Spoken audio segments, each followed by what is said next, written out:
2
boy. This is so kind of you. I've been trying to cross the road for so long, but no one came to help me. It's my pleasure, miss. Here, this is for you. You have been really kind to me. Oh, chocolates! Thank you so much. Wow, Tofu, I am so proud of you. When did you grow up to be so kind and caring, huh? You remind me of a beautiful story. Really? Narrate it to me, dear, please. Kindness is beautiful.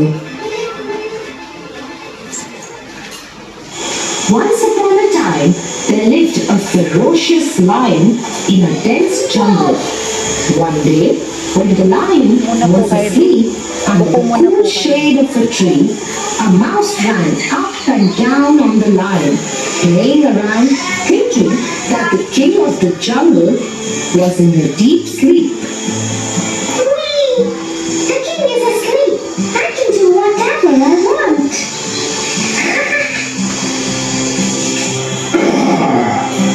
Come here, you little guy. I will eat you up. Oh no! Please leave me, sir. I promise I will help you one day for your kindness. Ha ha ha! You are too tiny to be of any help to me. There you go. The mouse squeals with horror and runs away. One day, the mouse was pacing up and down looking for food when he heard the lion crying for help. Help me! Somebody please help me! These cruel humans are here to take me away. Oh, sir! I found you. Just be patient. I am here to help you. The mouse swiftly nibbles the net off and sets the lion free. The lion bounces in the jungle with happiness. From that day, the lion and the mouse become best friends. Thank you, my dear friend. I am sorry for grabbing you the other day. You have been very kind to me. I told you, sir. I will repay you for your kindness one day. It is said, when you show kindness to others, there comes a day when you reap the rewards for it later.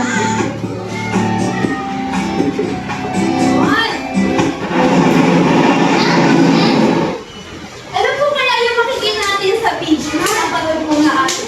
Sige, Primo, ano yung makikita natin sa video na napanood natin? Tinawag ko yung matanda. Tama? Tinawag yung matanda? Ano kaya? Tinawag yung matanda. Tinawag yung matanda? Ano pa? Man! Man! Man! Man! Nagwag yung mother niya sa ano? Ano pa?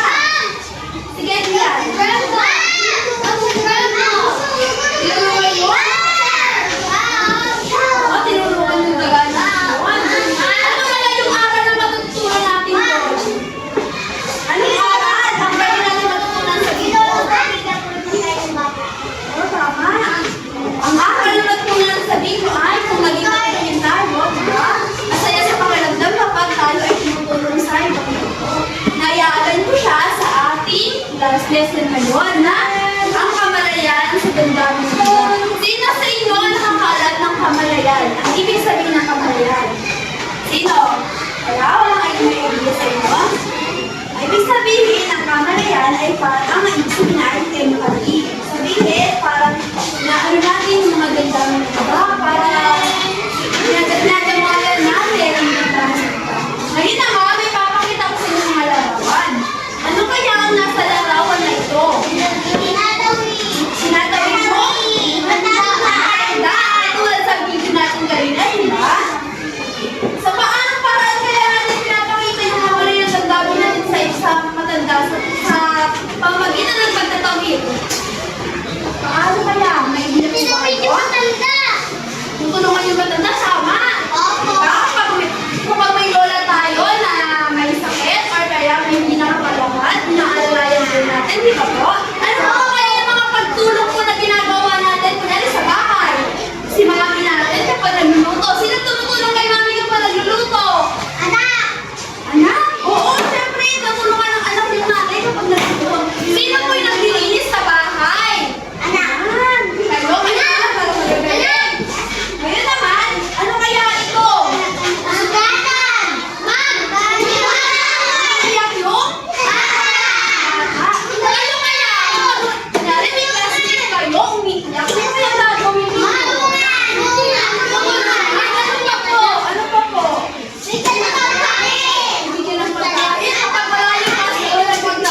naman.